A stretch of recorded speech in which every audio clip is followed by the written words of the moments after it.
Innal hamdalillah nahmaduhu wa nasta'inuhu wa nastaghfiruh wa na'udzu billahi min shururi anfusina wa min sayyiati a'malina.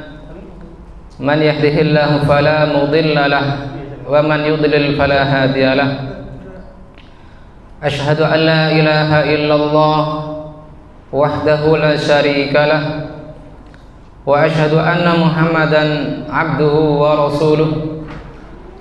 Ya ayyuhalladzina amanu taqullaha haqqa tuqatih wa la tamutunna illa wa antum muslimun. Ya ayyuhan nasu taqu rabbakumul ladzi khalaqakum min nafsin wahidah wa khalaqa minha zawjaha wa bassa minhuma rijalan katsiran wa nisaa'a wattaqullaha alladzi tasaaluna bihi wal arham. Innallaha kana 'alaikum raqiba. Ya ayyuhalladzina amanu taqullaha wa qulu qawlan sadida yuslih lakum a'malakum wa yaghfir lakum dhunubakum wa may yuti'illaha wa rasulahu faqad faza fawzan 'azima. Amma ba'd, fa inna asdaqal hadithi kitabullah wa khairal huda huda Muhammadin sallallahu alaihi wasallam wa syarrul umuri muhdatsatuha fa inna kulla muhdatsatin bid'ah wa kulla bid'atin dhalalah wa kulla dhalalatin finnar. Jamaah Bapak dan Ibu wali santri semuanya, rahimani wa rahimakumullah. Apa kabar jenengan sedaya? Alhamdulillah. Jazakumullah khairan sudah berkenan untuk hadir lebih awal dalam rangka taklim ataupun di sini kajiannya khusus tentang parenting. Walaupun di sini muasasah atau yayasan mengizinkan para pemateri apabila ada kajian parenting membawa tema umum, tetapi di sini saya memandang ada tema yang relevan atau cocok untuk kita sampaikan sebagai bentuk taklim parenting, yang mana saya berikan judul kajian parenting pagi ini dengan judul jangan sampai talimu putus, ya. Dengan background anak-anak main layangan. Terutama di sini ke beberapa pekan terakhir kondisi anak-anak kita, Bapak dan Ibu wali santri sedaya, mereka diizinkan oleh pondok untuk main layangan untuk mengusir kejenuhan, kemudian biar tidak jenuh, ya, tidak bosan ketika menghadapi ujian akhir semester.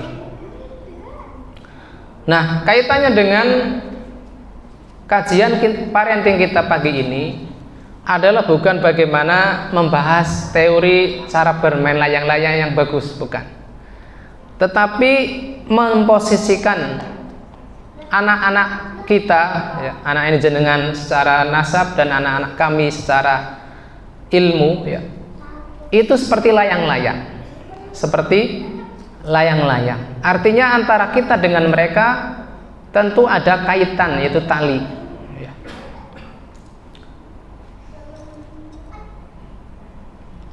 Sebagaimana layang-layang bisa terputus, ya, bisa nyangkut di pohon, bisa nyangkut di antena, atau sangkutan sama layang-layang teman sehingga putus, maka begitu pula yang terjadi pada anak-anak kita.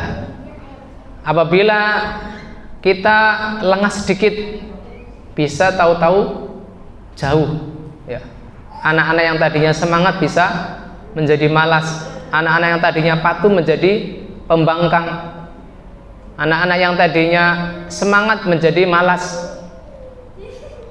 ya. Sehingga di sini semoga kajian pagi ini bisa kita bedah sedikit, ya, dengan mengambil analogi anak-anak yang sedang main layang. Pertama yang kita akan bahas adalah analogi tali. Sebagaimana dalam judul, ya, jaga talimu jangan sampai putus, ya. Jangan sampai talimu putus, ya. Tali yang di sini yang dimaksud di judul, ya, terkait dengan layang-layang pada anak-anak ya. Kita analogikan bahwasanya anak-anak itu adalah layang-layang itu sendiri, maka talinya adalah koneksi santri ya, koneksi santri pada siapa saja, terutamanya pada Allah Subhanahu wa taala ya. Karena ini yang paling pokok. Ketika seseorang, entah kita sendiri atau ke anak-anak, putus dari Allah Subhanahu wa taala, apakah itu dengan terlambat sholat, kemudian tidak lagi membiasakan zikir rutin, entah itu zikir ba'da sholat atau zikir harian, zikir pagi petang, maka kita akan terputus dari Allah Subhanahu wa taala. Sebagaimana firman Allah taala, "Wa may ya'tasim billah faqad hudiya ila siratim mustaqim." Barang siapa berpegang teguh dengan Allah Subhanahu wa taala, maka dia telah mendapatkan petunjuk kepada jalan yang lurus. Wa may yakfur bit-taghuti wa yu'min billahi faqad istamsaka bil urwatil wusqa la infisama laha. Siapa yang kufur kepada taghut dan beriman kepada Allah taala, sungguh dia telah berpegang kepada tali Allah taala yang sangat kuat. Kemudian juga tidak hanya terbatas pada tali Allah taala, tetapi juga tali ilmu ya, sebagai penerang jalan. Karena kalau kita berhenti belajar ya, maka pada hakikatnya kita sedang memutus akses kita untuk tahu mana yang benar dan mana yang salah. Ketika anak-anak terputus dari belajar, entah itu karena malas, entah itu karena faktor-faktor lain, maka dia seperti layang-layang yang terputus ya. Kemudian yang ketiga adalah tali antara santri dengan guru, antara santri dengan ustadz, antara santri dengan musyrif ya. Karena guru itu bukan hanya sekedar penyampai materi, bukan hanya pengajar di kelas, tetapi pendidik akhlak-akhlak mereka, pendidik adab mereka. Sehingga ilmu yang mereka peroleh bukan sekedar hafalan-hafalan kosong, tetapi adab-adab mereka jauh dari adab orang yang berilmu. Kemudian tali yang keberapa? Keempat adalah teman yang soleh, as-suhbatu sholihah. Teman yang mau mengingatkan anak-anak kita ketika mereka lalai, mengingatkan mereka ketika mereka mendapatkan prestasi sehingga tidak melambung dengan perasaan ujub atau bangga berlebihan sehingga lupa diri atau lupa daratan. Maka mereka pun seakan-akan menjadi tali bagi anak-anak kita, sehingga kita hendaknya memantau kepada siapa anak-anak kita berteman, apakah berteman dengan anak-anak yang soleh ataukah justru anak-anak yang merusak perilaku anak-anak kita. Kemudian setelah kita paham makna tali yang ada dalam judul, maka begitu pula kita hendaknya paham bahwasanya ketika tadi kita sebutkan bahwasanya tali kita kepada Allah Subhanahu wa taala adalah zikir, maka ketika terputus dari zikir, Allah Subhanahu wa taala akan dekatkan kita dengan syaitan ya.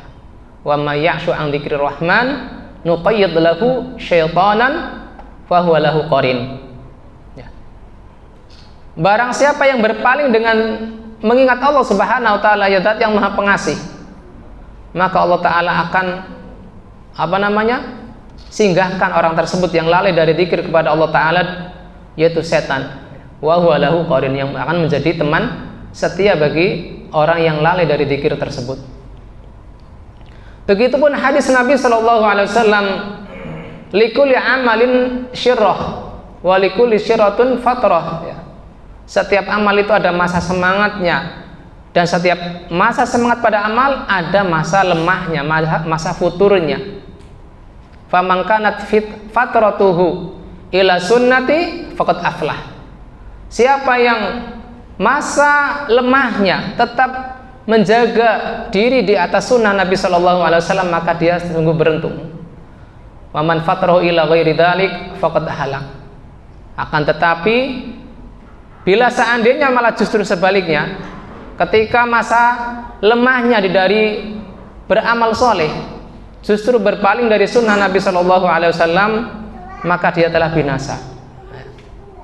Sehingga walaupun kita analogikan anak-anak itu seperti layang-layang, maka hendaknya memantau apakah anak-anak kita itu masih tetap berpegang pada sunnah Nabi Shallallahu Alaihi Wasallam ataukah tidak. Tapi kita masuk ke pembahasan kedua, yaitu mengenal karakter anak-anak kita. Di kitab Al-Manhajun Nabawi fi Ta'amul Ma'al Atfal karya Syekh Musnad Al-Qahtani hafizallahu taala, beliau memberikan pengkategorian karakter pada anak-anak, khosais tufulah. Pertama adalah tufulah al-mubakirah, anak-anak pada usia dini, yaitu pada usia sekitar 3 sampai 6 tahun. Ini sebagai pengantar saja agar kita nanti bisa membandingkan karakter remaja, yaitu pada usia 13 tahun sampai 18 tahun, yang mana ini adalah usia anak-anak kita di sekolah wusta. Pada usia 3 sampai 6 tahun, anak cenderung aktif secara fisik, banyak mengeksplorasi hingga merusak barang, ya, kadang merusak barang. Karakter kedua adalah mereka sangat butuh kepada kedekatan emosional dan belayan dari orang tua. Mereka juga memiliki imajinasi tinggi dan suka bermain secara simbolik, gemar bertanya, daya serap bahasa sangat kuat. Sehingga apabila kita tularkan kepada mereka lafal-lafal dzikir yang baik, tentu kita akan merasa bahagia, ya. Anak-anak kita menjadi qurratu a'yun, ya, penyejuk pandangan, karena apa yang mereka ucapkan adalah lafal-lafal mulia dari zikir-zikir kepada Allah Ta'ala, subhanallah, walhamdulillah, la ilaha illallah, dan seterusnya. Tetapi apabila kita lalai sedikit, lengah sedikit, ya, dengan meminjamkan gawai atau HP kepada mereka, mereka juga akan mudah menyerap lafal-lafal asing yang barangkali di sana ada kata-kata yang berisi ejekan, berisi celaan, dan seterusnya. Karena pada usia ini anak itu sangat cepat menyerap bahasa atau ungkapan. Kemudian pada anak usia 3 sampai 6 tahun, karakter umum pada mereka, walaupun ini tidak bisa dianggap umum, ya, seluruh anak seperti itu, adalah belum bisa membedakan mana yang benar dan mana yang salah, cenderung egois dan emosional, ya. Sehingga apabila kita tahu karakter anak pada usia 3 sampai 6 tahun ini adalah belum bisa mengenal benar dan salah, kemudian cenderung emosional, maka kita bisa lebih siap ketika mereka memiliki karakter demikian. Kita tidak memaksakan. Kalau mereka sudah paham, kalau wudhu misalkan dari kanan dulu lalu kiri, dari tangan dulu lalu kepala, dan seterusnya. Barangkali mereka belum paham, kita ajarkan sekali 2 kali. Kalau paham, alhamdulillah. Bila belum paham juga, kita hendaknya sabar terus mengajarkan dia sampai mereka masuk ke usia mumayyiz, yaitu usia 7 tahun. Nah, pada usia 7 tahun ini, 7 sampai 9 tahun, anak makin siap menerima pendidikan formal, ya, terutama sholat dan adab. Karena Nabi Shallallahu Alaihi Wasallam bersabda, murru auladakum as-shalah wa hum abna sab'a sinin. Perintahkanlah mereka sholat ketika mereka berusia 7 tahun. Ya. Artinya di sini ketika kita perintah mereka, secara umum mereka sudah paham, sudah manut pada usia-usia 7 sampai 9 tahun. Kemudian juga suka meniru dan aktif bermain fisik, ya. Ketika usia 3 sampai 6 tahun mereka cepat menyerap bahasa, pada usia 7 sampai 9 tahun mereka menyerap perilaku. gerakan-gerakan, sehingga tidak aneh ketika kita melihat di media sosial anak-anak usia segitu tuh paling aktif nari dan seterusnya. Karena apa? Mereka mengalami fase-fase ini, suka meniru dan aktif bermain. Kemudian perkembangan bahasa dan logika makin meningkat, mulai memahami dunia sekitar lebih tajam dari dugaan orang tua. Sehingga ya karena kita tidak mampu mendampingi mereka selama 24 jam, ya, kadang-kadang kita dapatkan hal-hal aneh yang diserap oleh anak-anak. Sungguh beruntung apabila pada usia-usia itu anak-anak kita menyerapnya adalah hal-hal yang positif yang mereka dapatkan dari kelas, yang mereka dapatkan dari madrasah dan seterusnya. Kemudian juga mereka suka berbicara, menyampaikan pendapat dan mulai suka bersaing. Nah ini kalau yang anaknya lebih dari satu, ya kayak anak saya, biasanya mulai ada friksi-friksi sedikit, ribut, ya, bertengkar dan seterusnya. Lalu kita masuk ke tufulah mutaakhirah. Ya, kalau tadi usia 7 sampai 9 tahun disebut tufulah wusta. Nah, pada usia tufulah mutaakhirah atau ini menjelang pubertas, menjelang usia baligh, mereka mulai sensitif. Kemudian mulai mudah tersinggung oleh kritik, sering membantah dan menunjukkan keinginan untuk jadi dewasa. Ya, pada usia ini anak-anak sudah tidak mau lagi disebut anak-anak, ya. Maunya disebut anak gede, ya, anak bujang gitu kan. Karena mereka sudah merasa fisik mereka sudah sama dengan orang-orang dewasa, secara tinggi badan, secara timbangan dan seterusnya. Mas Abu Dhar. Kemudian mereka juga suka bersaing dan meniru perilaku remaja atau dewasa. Walaupun mungkin secara usia mereka masih SD, tetapi mereka sudah suka gabung sama anak-anak SMP. Mas Abu Dhar, duduk Mas. Kalau mau lari-lari di teras, ya. Kemudian di antara karakter umum anak usia 9 sampai 12 tahun adalah sudah mulai menyukai game dan media sosial. Suka berkumpul dengan teman, ya, dan suka dipuji atau diperhatikan. Cari perhatian ini udah mulai. Nah, kita masuk pada usia murahaqah atau usia remaja, yaitu usia 13 sampai 18 tahun. Yang mana ada beberapa kondisi sebenarnya sama apabila kita bandingkan dengan usia tadi 3 sampai 12 tahun, ya. Yang mana tadi terbagi menjadi 3 fase. Fase mubakir atau dini, fase wusta, dan fase mutaakhirah. Nah, pada masa murahaqah atau masa remaja ada beberapa kesamaan. Yang pertama adalah mereka juga butuh perhatian dan penerimaan sosial. Bedanya kalau usia anak-anak kecil, ya, mereka butuh perhatian langsung. Adapun pada anak usia remaja, perhatiannya adalah mereka didengarkan, pendapat mereka didengarkan, tidak mau langsung disalahkan, nah, tidak mau langsung dihakimi. Mereka merasa sudah bisa berpikir, sehingga cara kita menyikapi mereka adalah tidak langsung menyalahkan. Walaupun mungkin kita lihat mereka itu ya perilakunya masih salah, mungkin secara fikih, tata cara wudhunya, tata cara sholatnya mungkin salah, tetapi tidak salahnya kita mendengar apa alasan mereka berbuat demikian dan demikian.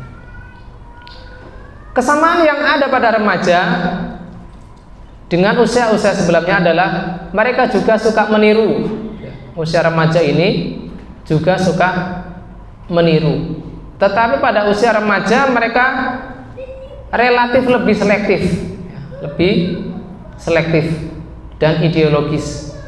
Sehingga apabila mereka justru gandrung dengan tokoh-tokoh yang menyimpang, tokoh-tokoh pemain musik, pemain tari, ya mereka akan jauh akan meninggalkan agamanya.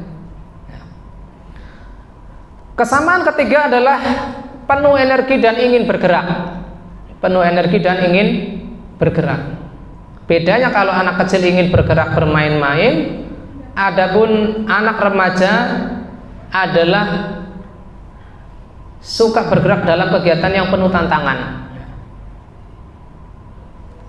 Sehingga apabila mereka tidak tersalurkan secara energi, maka energi mereka justru akan disalurkan dalam hal-hal yang negatif.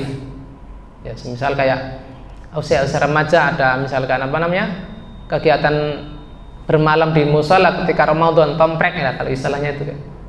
Mereka bisa tawuran, perang sarung gitu kan, nyuri mangga tetangga dan seterusnya, karena mereka punya tenaga lebih ya. Ketika orang-orang tua tidak mengarahkan mereka dalam hal-hal yang positif sehingga energi mereka tersalurkan, maka mereka cenderung menyalurkannya dalam hal-hal yang negatif. Kesamaan keempat ya, karakter remaja dengan usia sebelumnya adalah mereka mencari pengakuan.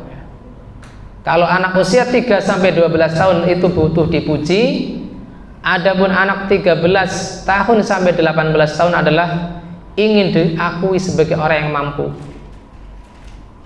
punya pendapat dan layak dipercaya. Adapun beberapa perbedaannya ya. Yang pertama adalah anak usia 13 sampai 18 tahun pola berpikirnya berbeda ya. Anak 13 sampai 18 tahun cenderung abstrak, mulai menganalisa, mempertanyakan, mencari makna dan seterusnya. Sehingga apabila anak-anak usia segitu adalah mulai kritis, maka itu justru kita bersyukur kepada Allah ya. Berarti pendidikan di pondok pesantren ataukah di sekolah umum itu sudah sesuai dengan karakter usia mereka. Justru apabila mereka usia-usia 13 sampai 18 tahun cenderung pasif ya. Ketika diajak ngobrol kayak bingung, diajak cerita nggak keluar kalimatnya, ini ada yang salah ini kalau pendidikannya seperti ini. Kemudian secara relasi sosial, aspek relasi sosial, anak usia remaja terpusat pada teman sebaya dan kelompok sosial. Sehingga tadi di awal kita hendaknya mengarahkan anak-anak kita dengan teman-teman yang soleh sebagai tali pengikat mereka. Kenapa? Karena pada usia remaja ada yang namanya pressure ya. Yaitu keinginan untuk mengikuti karakter teman-teman. Ketika dia berbeda sendiri, maka ada tekanan yang menimpa dirinya, menimpa jiwanya, psikologinya. Dia tidak mau dianggap aneh oleh teman-teman sebayanya. Kemudian aspek responnya dia terhadap aturan, sudah mulai menguji, kemudian mendebat, bahkan menolak aturan ya, karena mereka sudah memasuki tahap atau fase yang merasa sudah punya cara berpikir ya, tidak semata-mata meniru atau taklid kepada orang-orang yang lebih dewasa. Kemudian secara kontrol emosi mereka lebih rumit ya, lebih sering meledak ya, karena konflik batin dan seterusnya. Kemudian dari aspek identitas diri, mereka mulai mencari jawaban, siapakah saya, apa prinsip yang saya anut, saya mau jadi apa ya. Maka beruntung sekali ketika jenengan menitipkan anak-anak jenengan ya, putra-putra dan putri jenengan ke Ponpes Ibnu Abbas, karena dengan pertanyaan-pertanyaan tersebut yang muncul dalam benaknya lebih diarahkan kepada jawaban-jawaban yang positif ya. Yaitu bahwasanya inti dari kehidupan seorang manusia adalah untuk ibadah kepada Allah Subhanahu wa taala dalam artian yang luas, bukan dalam artian yang sempit ya, seperti hanya ibadah sholat saja dan seterusnya. Kemudian sikapnya terhadap agama, dia mulai selektif, ingin mencari bukti, ya. Butuh alasan yang kuat untuk dia percaya, ya. Artinya ketika kita sudah arahkan dia untuk menghafal, dari satu sisi ini sudah mulai bagus. Tetapi tentunya bukan sekedar menghafal. Kita mulai tanamkan pola pikir, ya, secara analogi. Bukan sekedar lagi kita katakan ini halal, ini haram, ini dosa, ini berpahala, tidak. Kemudian dari sumber pengaruh, ya, mereka tidak lagi terbatas pada informasi yang mereka terima dari orang tua ataukah dari guru. Mereka sudah mengenal media sosial, kemudian komunitas online, ataukah tokoh luar ketika mereka bergaul. Ya, kalau mereka di pondok pesantren, di madrasah mungkin iya dari guru karena mereka tidak menggunakan media sosial. Tapi kalau mereka pulang ke rumah, nah ini yang sangat terbuka potensi ini, ya, sumber pengaruh. Kemudian secara kesadaran fisik, aspek kesadaran fisik, mereka ingin tampil galau kalau tubuh mereka berkembang. Yang tadinya nggak kumisan, mereka tumbuh kumis, ya. Apalagi yang usia SMA nanti ada tumbuh janggutnya, bulu-bulu tubuh mulai tumbuh dan seterusnya. Sehingga apabila kita tidak mengarahkannya kepada hal yang positif, rawan masuk kepada pikiran mereka hal-hal yang negatif. Kemudian mengapa mereka berubah?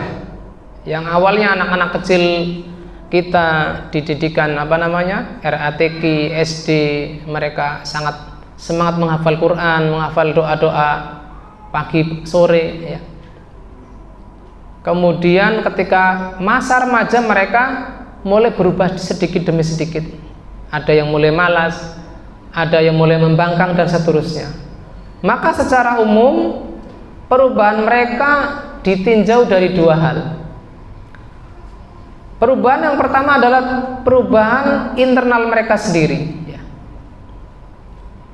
Sebagaimana tadi disebutkan, secara psikologi usia-usia segitu sudah mulai berkembang cara berpikirnya. Dan faktor kedua adalah faktor eksternal. Apa saja faktor internal pada santri atau kepada anak-anak remaja?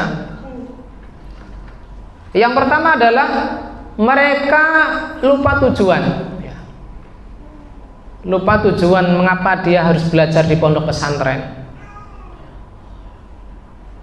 Awalnya semangat karena bertemu dengan ustadz baru, bertemu dengan teman-teman baru, belum saling mengenal. Ketika diajari sorof misalkan fa'ala yaf'ulu fa'lan dan seterusnya, mereka semangat pada pekan-pekan pertama.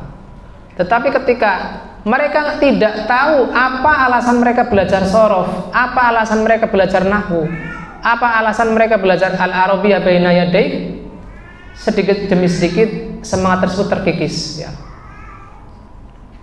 Maka hendaknya kita sebagai orang tua mengenalkan apa alasan mereka belajar. Kemudian mereka juga lupa bahwa ilmu itu bukan sekedar nilai, bahwa ilmu itu bukan sekedar nilai yang mereka dapat dari rapot. Barangkali mereka sangat obsesi, dapat nilai 100, dapat nilai 95 di rapot. Kalau telat sedikit dapat nilai KKM misalkan 70. Maka ini jangan sampai menjadi obsesi utama mereka. Karena ilmu itu bukan sekedar nilai yang tertera di kertas, tetapi bagaimana ilmu bisa menjadi bekal hidup. Ilmu bisa menjadi bekal hidup mereka kelak di masyarakat, kelak mereka di kehidupan sehari-hari sebagai hamba Allah Subhanahu wa ta'ala. Seperti layang yang diterbangkan tanpa tahu arah kemana, tanpa bagaimana teknik tarik ulur ketika bermain layangan, tentu akan nyangkut, ya. atau juntel karena saking kencengnya angin, misalkan anginnya lagi kenceng-kencengnya ya. Allah Subhanahu wa taala berfirman, wala takunu kalladzina nasullah fa ansahum anfusakum. Janganlah kalian menjadi orang-orang yang lupa kepada Allah Subhanahu wa taala sehingga Allah pun lupakan diri-diri mereka. Janganlah kalian seperti orang yang lupa terhadap Allah taala, maka Allah taala lupakan diri-diri mereka terhadap diri-diri mereka sendiri. Lupa tujuan hidupnya, lupa mengapa dia belajar dan seterusnya. Artinya di sini faktor yang merubah mereka, yang tadinya semangat menjadi malas, yang tadinya patuh menjadi pembangkang adalah karena faktor lupa ini, faktor tidak mengerti tujuan hakiki mereka belajar. Faktor hakiki kenapa mereka belajar, tentunya mereka bukan sekedar menjadi penonton. Yang mana Nabi SAW bersabda Innal al ulama warasatul anbiya wal anbiya lam yuwarithu dinar wala dirhaman walakinnal warasul ilma. Bahwasanya ahli ilmu adalah pewaris para nabi, sedangkan para nabi tidak mewariskan emas atau perak, tetapi mereka mewariskan ilmu. Sekiranya mereka tidak mau belajar, mereka hanya menjadi penonton, menjadi saksi sejarah, bukan menjadi pelaku sejarah itu sendiri, bukan menjadi orang yang aktif yang mewarisi warisan-warisan para nabi ya. Sehingga hendaknya mereka disadarkan bahwasanya belajar itu adalah keuntungan hakiki, keuntungan yang terbesar yang tidak bisa dinilai dengan uang. Sekiranya uang itu bisa menggantikan mereka untuk tidak belajar, ketika mereka sadar bahwasanya belajar itu adalah keuntungan terbesar, tentu mereka tidak akan menggantikannya walaupun diganti dengan uang sepeser ya. Entah itu jutaan, puluhan juta dan seterusnya. Faktor kedua, faktor internal kedua adalah karena mereka mengganti tali dengan tali yang salah.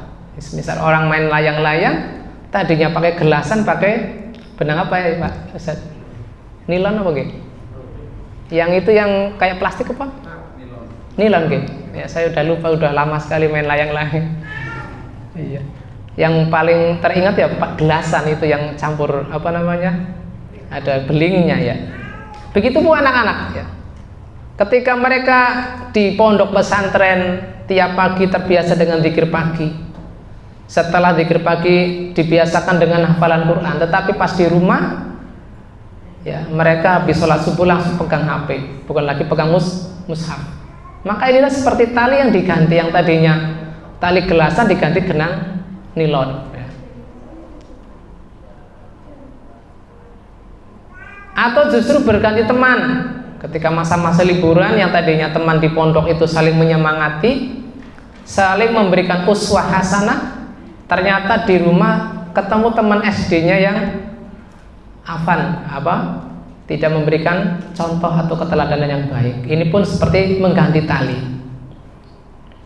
Atau justru lari kepada pelarian yang lain, yaitu bermain layang-layang tadi. Padahal tidak selayaknya santri itu yuksiru minal la'abat, memperbanyak bermain-main. Ya kalau idealnya ya mungkin 1 pekan sekali. Kalau toh misalkan agak banyak ya jangan lebih dari separuh. Ya misalkan 1 pekan 7 hari ya berarti jangan sampai 4 hari atau ya 5 hari, tetapi 3 hari maksimal. Jangan sampai setiap hari main layang-layang. Karena layaknya kebiasaan santri adalah setiap sore pegang kitab kuning misalkan, memurojaah pelajarannya pada waktu-waktu asar. Itu waktu-waktu yang sebentar sekali, tetapi kadang-kadang justru diforsir untuk bermain. Ya memang mereka tidak main HP, tidak main gawai, tetapi menghabiskan waktunya untuk hal-hal yang tidak tepat. Tentunya ini tidak layak, karena ini seperti mengganti benang gelasan dengan benang jahit misalkan yang lebih rapuh ya. Sekali kegores benang gelasan putus gitu kan. Kemudian ketiga, faktor internal ketiga. Yang pertama tadi lupa, yang kedua mengganti tali hubungan yang kuat dengan hubungan yang lemah. Yang ketiga adalah ketika lelah dia tidak meminta tolong, ya. Dia capek hatinya, mulai malas mengaji, diam-diam meninggalkan sholat di awal waktu, tetapi nggak cerita ke guru, nggak minta nasihat, maka akhirnya pun putus. Kenapa kok santri tidak cerita? Maka kita masuk ke faktor kedua, yaitu faktor eksternal. Di antara faktor eksternal, ya, ketika santri ceritanya tidak merasa dipahami oleh orang lain, justru disalahkan. Maka tadi ketika kita paham karakter remaja itu adalah ingin didengarkan, maka kita sebagai orang tua, kita sebagai seorang mudaris, seorang ustadz, jangan langsung menyalahkan. Kalau langsung disalahkan, ya mereka akan menutup diri. Buat apa saya cerita, nanti juga ujung-ujungnya disalahkan, begitu. Maka hendaknya kita lebih sabar sejenak untuk mendengarkan cerita mereka, keluh kesah mereka, apa yang mereka dapat di kelas, apa yang mereka dapat di asrama.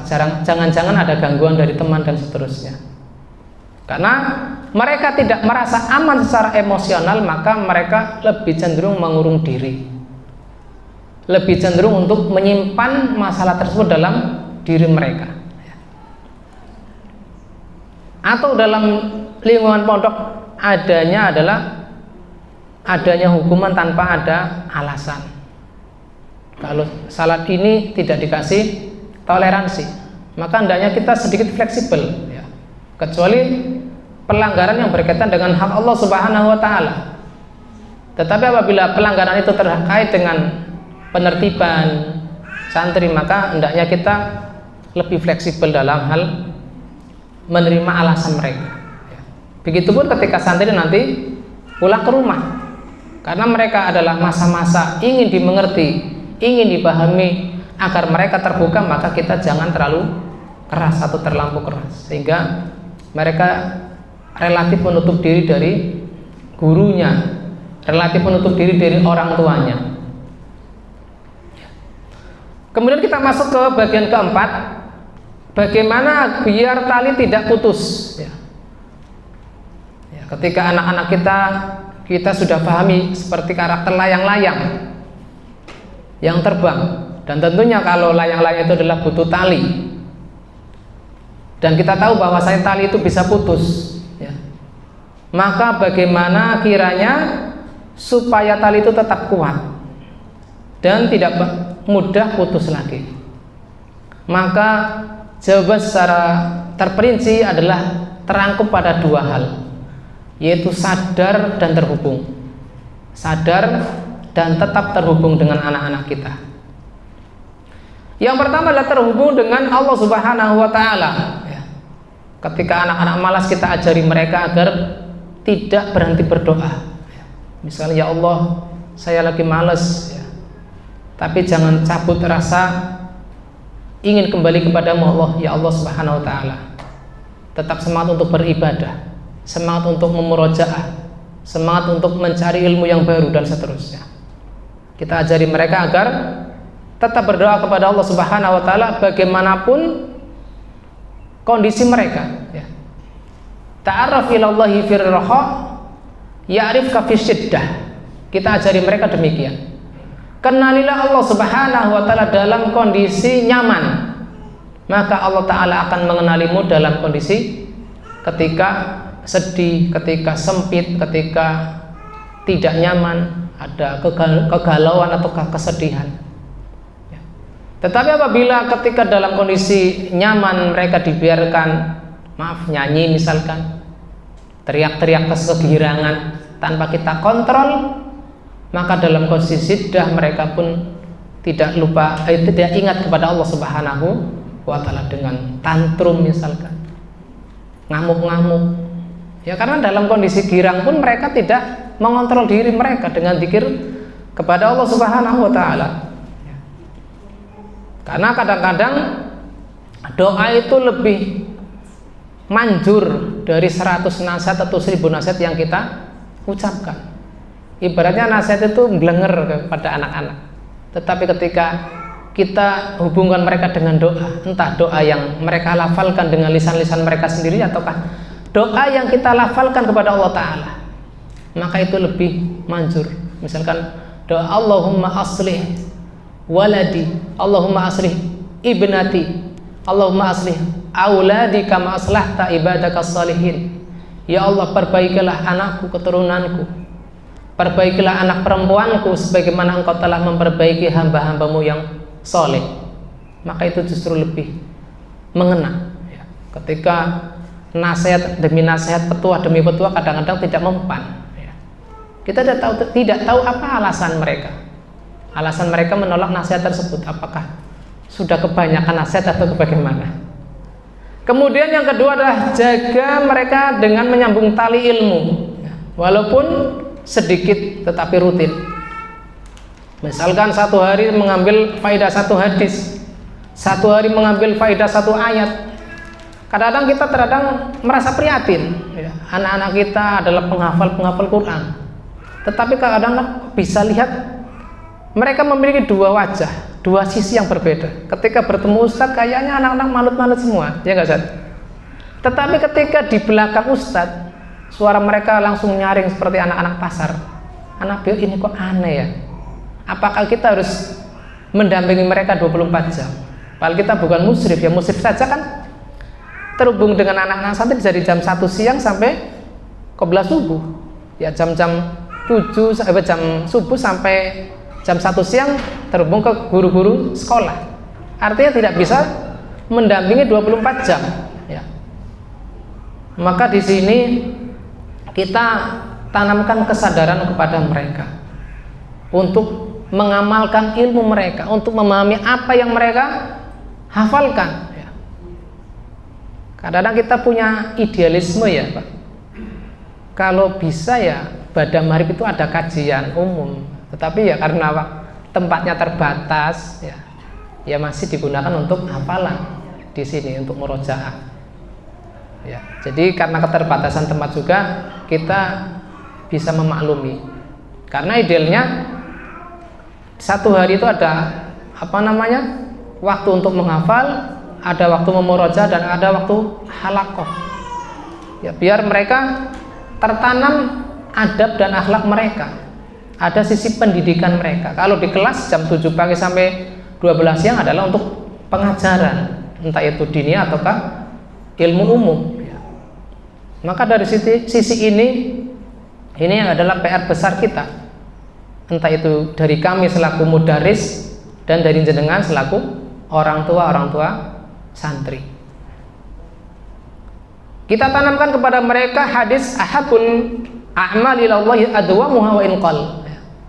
Sebaik-baik amal yang dicintai Allah Subhanahu wa taala adalah yang paling rutin dikerjakan walaupun sedikit.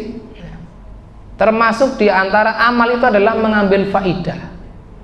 Jangan sampai ada satu hari yang terluput, ada satu hari yang terlewat hanya sibuk menghafal dan tidak ada satupun faedah yang mereka fahami dan mereka amalkan dalam satu hari tersebut. Kemudian yang ketiga, agar mereka tidak terlepas seperti layangan yang putus adalah agar hubungan mereka dengan guru tidak terputus. Cukup dengan hal-hal yang sederhana, semisal salam, tersenyum ketika bertemu guru ya. Jangan sampai karena ini tidak di kelas, ini kan di pasar, ini kan sedang liburan, ketemu guru seperti tidak kenal ya. Kadang-kadang akrabnya ketika di kelas ya, ini wakil atau real ya. Karena beberapa kali ketemu murid ketika di luar pondok seperti nggak kenal saya, dan saya harus inisiatif untuk menyalami dia terlebih dahulu ya. Mungkin karena dia malu, karena takut disalahkan, ini kok keluar keluyuran sama teman-teman yang bukan pondok mungkin ya. Kadang-kadang mereka ada insecure ketemu ustadz, sehingga ketika ada ustadz cenderung menghindar ya. Sehingga kita hendaknya inisiatif menyalami dulu, tanya kabar dia dulu ya. Ini adalah 3 hal yang bisa kita sambungkan ya, agar tali mereka tetap terikat dengan kita, ima dengan para orang tua ataukah dengan para guru. Kemudian bagian kelima, atau ini sebelum bagian terakhir, memegang tali tanpa menjerat. Ini saya beri subjudul, memegang tali tanpa menjerat. Yaitu beberapa trik ya dari syariat Islam bagaimana agar kita bisa mengarahkan, bisa menjaga karakter remaja kita dengan karakter yang sesuai dengan fitrah mereka, yaitu di atas Islam. Langkah pertama adalah mulai dari hati, mulai dengan keikhlasan kepada Allah Subhanahu wa Ta'ala, baik ketika mereka berprestasi ataukah ketika mereka melanggar. Terutama ketika melanggar, ketika kita ingin menasihati mereka, jangan sampai berangkat dari kemarahan, emosi pribadi, tidak. Sehingga cara praktis atau cara real menggunakan langkah pertama inilah kita berdoa kepada Allah Subhanahu wa Ta'ala. Kita minta kepada Allah Subhanahu wa Ta'ala agar Allah Ta'ala perbaiki anak keturunan kita. Rabbana hablana min azwajina wa dzurriyyatina qurrata a'yun. Ini salah satu di antara doa yang mesti kita rutinkan ya. Jalur langit ibaratnya begitu. Yang kedua adalah memilih waktu dan cara yang tenang, terutama ketika kita mendapati anak kita melanggar, prestasinya mulai menurun, yang tadinya patuh sudah mulai membangkang. Maka ketika kita ingin menasihatinya, tenangkan diri kita terlebih dahulu. Jangan ketika kita emosional kita ngoceh di depan anak-anak, karena cenderung apa yang keluar dari lisan kita akan ditolak. Ibarat TV itu mereka sudah punya anti petirnya gitu. Sehingga kita redamkan dulu emosi kita ketika ingin menasihati, ingin meluruskan dia. Yang kedua adalah bangun hubungan. Ada kedekatan secara emosional, bukan sekedar menegakkan aturan.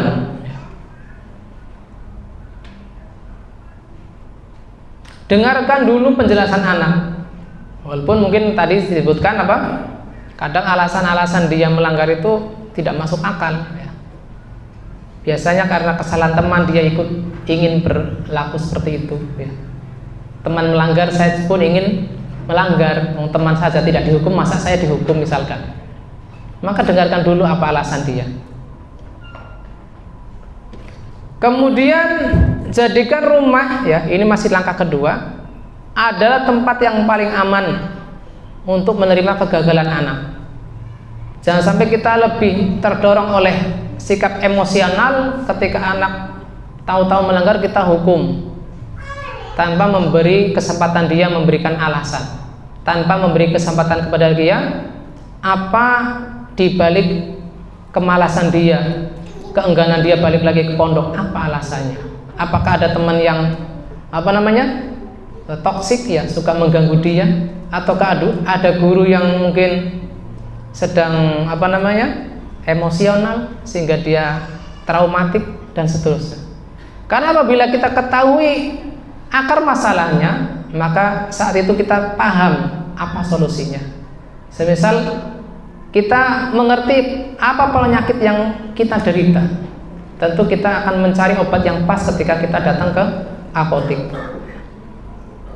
Kemudian langkah ketiga adalah mengedukasi dengan berdialog, bukan ceramah satu arah ya. Jangan seperti kita ketika di majelis taklim, anak dijadikan media pasif yang hanya menerima aturan demi aturan, ini gak boleh, ini harus, dan sebagainya. Tetapi kita jelaskan, misalkan ucapan kita, kalau kamu bolos ngaji, kamu kehilangan kesempatan untuk berkembang.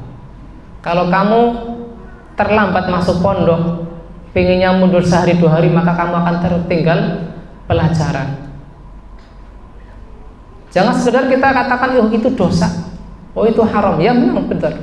Ada sebagian-sebagian yang kita perlu kejelasan itu, tetapi kita perlu bangun kesadaran dia, kesadaran dari proses berpikir.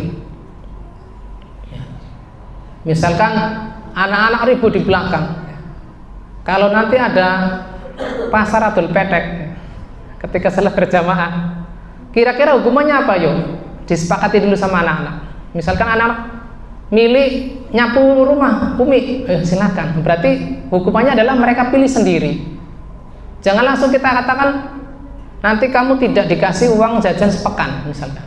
Ya, mereka akan merasa tertekan. Kalau mereka melanggar, kita kasih pilihan dulu. Jenis pelanggaran apa? Jenis hukuman apa yang pas dengan kamu? Lah kalau mereka ternyata benar melanggar, kita ambil konsistensi mereka. Kamu tadi bilang kalau melanggar nggak boleh dikasih uang jajan misalkan. Oh, harus nyapu rumah dan seterusnya. Kita ambil komitmen mereka dalam ucapan mereka, sehingga ketika mereka melanggar pun kita bisa ambil kesadaran mereka untuk menjalankan hukuman sesuai porsi mereka. Kita lihat atau berefleksi dengan kisah pada zaman Rasulullah SAW. Ada seorang pemuda yang minta izin kepada Rasulullah untuk berzina. Ya, kita pahami karena memang usia-usia remaja memang usia-usia yang tadi energinya sangat berlebih. Ketika mereka tidak memiliki ilmunya, terputus dari ilmu atau mungkin bimbingan orang-orang yang senior, kadang-kadang ada keinginan-keinginan negatif, sehingga saat itu dia minta izin kepada Rasulullah SAW untuk berzina. Lalu bagaimana reaksi Rasulullah SAW? Ternyata beliau tidak membentak, tidak langsung mengusir sebagaimana kisah Arab Badui yang kencing di masjid. Kita sikapi mereka orang yang melanggar, terutama anak-anak kita, adalah seperti orang yang tidak tahu. Sehingga kita pun perlu mengedukasi mereka dengan cara yang benar. Saat itu Rasulullah SAW memberikan analogi bagaimana kiranya ibumu yang dizinai orang, adik perempuanmu yang dizinai orang, anak perempuanmu yang dizinai orang, atau bibimu yang dizinai orang, maka secara kesadaran dia pun akan menolak, ya, sehingga dia terapkan pada diri dia sendiri. Sehingga apa? Ketika Rasulullah SAW mengedukasi dari sisi analogi ini, pemuda itu pun mulai tersadar. Tetapi tidak berhenti di situ saja. Ternyata Rasulullah SAW juga mendoakan pemuda tersebut dengan meletakkan tangan beliau di dada pemuda tersebut dengan mendoakan, Allahumma tahhir qalbah, ya Allah sucikanlah hatinya, waghfir dzambah, dan ampunilah dosanya. Barangkali dia terlanjur melakukan dosa yang sebelum itu dia belum meminta konsultasi Rasulullah SAW, lalu terlanjur melakukan pelanggaran. Wa hasin farja, dan jagalah farji atau kemaluannya dari melanggar. Maka saat itu tidak ada dosa yang paling dia benci melainkan dosa zina. Kemudian langkah keempat, ya, kita seimbangkan antara targhib dan tarhib. Targhib itu adalah motivasi, dorongan. Kalau dalam bahasa pendidikan apa Ustaz? Reward. Dan tarhib yaitu punishment, hukuman. Jangan sampai kita lebih, Masya Allah, truk saja udah hadir itu kiriman barang. Jangan sampai kita selaku orang tua, kita selaku pendidik lebih fokus pada hukuman. Ketika mereka berprestasi, malah kita lalai dari memberikan reward atau hadiah kepada mereka. Apalagi ini anak-anak hampir pulang. Seberapapun prestasi yang mereka bawa, minimal tidak ada pelanggaran, mungkin nilai mereka tidak KKM, kita kasih hadiah sebagai penyemangat mereka, sehingga ketika waktunya mereka balik lagi ke pondok, mereka tidak ogah-ogahan, tidak malas-malesan, ya. Kita berikan reward yang cocok atau sesuai dengan usia mereka.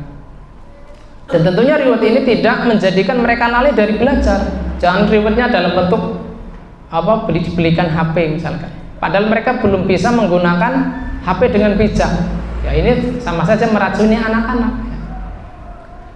Kemudian yang kelima adalah gunakan teknik yang tidak langsung. Ya, misalkan mereka melanggar, mulai berbohong kepada orang tua, maka kita sindir dengan ngobrol sama ibunya. Misalkan ada anak yang mulai bohong ke orang tuanya, ya. Padahal kalau dia nggak nakal, kita kasih hadiah gitu kan. Siapa sih bu? Ya kamu misalkan. Jadi kita mulai menggunakan teknik yang tidak langsung sehingga mereka lebih peka. Ya. Misalkan ibu mengatakan kepada abinya, bah, seandainya ada anak yang bisa terbuka ke orang tuanya tanpa dimarahi, tentu kita bisa lebih mudah ngasih solusinya, kasih jalan keluarnya, misalkan demikian.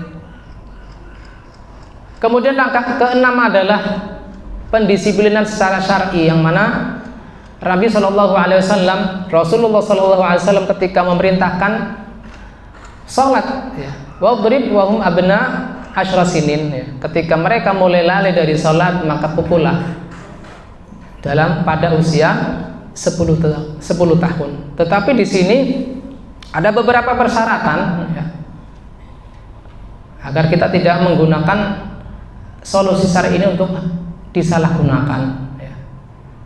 Yang mana intinya pada saat kita menghukum secara fisik adalah kita bukan berangkat dari sisi pelampiasan emosi, bukan, tetapi sebagai bentuk takdib, pendisiplinan mereka. Kemudian tidak sampai membuat mereka cacat, tidak menjadi mereka traumatik dan seterusnya.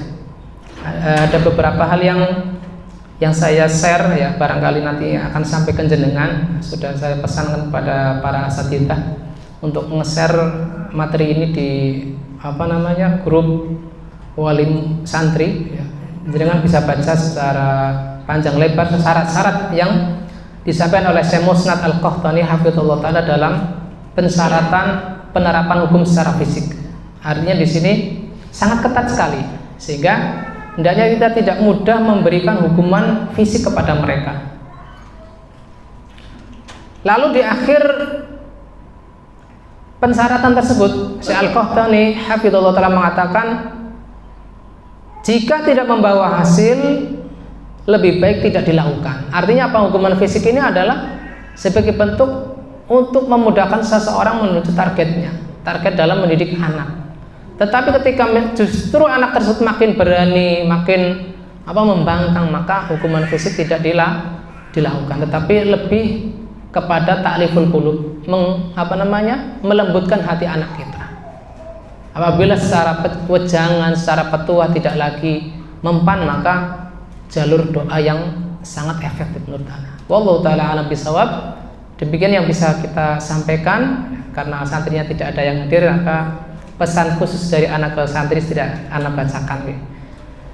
Tutup dengan bait terakhir, ya, dari manzumah fikih Syekh karangan Syekh Abdurrahman bin Nasir As-Sa'di rahimahullah taala, jazakumul maula azimal ajri wal afa ma ghufranihi wal birri. Semoga Allah taala membalas jenengan sedaya dengan besarnya pahala, kemudian pemaafan dan kebaikan yang kita terima dari Allah Subhanahu wa taala. Wallahu taala alam bisawab. Demikian yang bisa saya sampaikan, kurang lebihnya mohon maaf. Wassallallahu ala nabiyyina Muhammadin wa ala alihi wa sahbihi wasallam. Assalamualaikum warahmatullahi wabarakatuh. Ya, kami ucapkan terima kasih sebelumnya untuk Ustaz Sucipto sebagai pemateri dan kepada para santri sekalian. Bapak Ibu sekalian, sebentar lagi